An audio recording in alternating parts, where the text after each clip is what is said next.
एक छोटे से गांव में, जो हरे भरे पहाड़ियों और बहती नदियों के बीच बसा था, यूसुफ नाम का एक लड़का रहता था।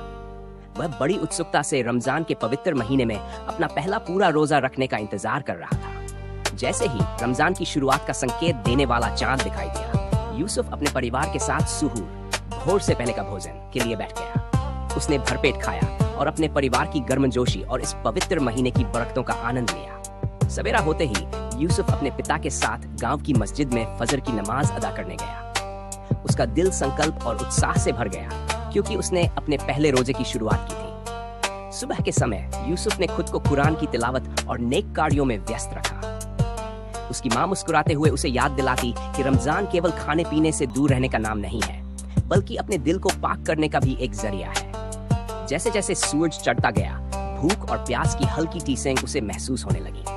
समय जैसे ठहर सा गया था, घड़ी की हर टिक टिक उसे लंबी लग रही थी, लेकिन वह डटा रहा और पैगंबर मोहम्मद सल्लल्लाहु अलैहि वसल्लम की शिक्षाओं को याद किया, जो धैर्य और अल्लाह पर भरोसे पर जोर देती हैं। यूसुफ कॉन्टेम्पलेशन में पड़ा, उन लोगों के बारे में सोचने लगा जो भूख और प्यास को अपनी रोजमर्रा की जिंदगी का हिस्सा मानते हैं। उसने अपनी इस परीक्षा को दूसरों के प्रति सहानुभूति और सेवा में बदलने का संकल्प लिया। जब गांव में जोहर की अजान गूंजी, तो थकान के बावजूद वह नमाज के लिए मस्जिद चला गया। शाम होते होते उसका संकल्प फिर से परखा गया। उसकी ऊर्जा कम होने लगी थी, लेकिन यह सोचकर उसका हौसला बुलंद था कि अल्लाह उसकी सच्चाई और धैर्य की परीक्षा ले रहा है। आखिरकार जब मगरिब की अजान हुई, तो रोजा खोलने का समय आ गया। जैसे ही उसने पानी की पहली बूंद अपने होंठों से लगाई, उसके दिल में गहरा शुक्र पैदा हुआ।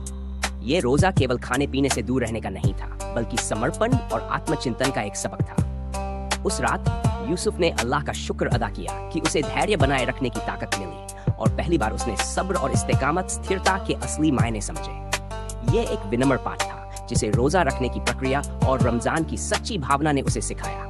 नैतिक शिक्षा, सच्चा धैर्य और स्थिरता हमेशा व्यक्तिगत विकास और अल्लाह की प्रसन्नता का कारण बनते हैं।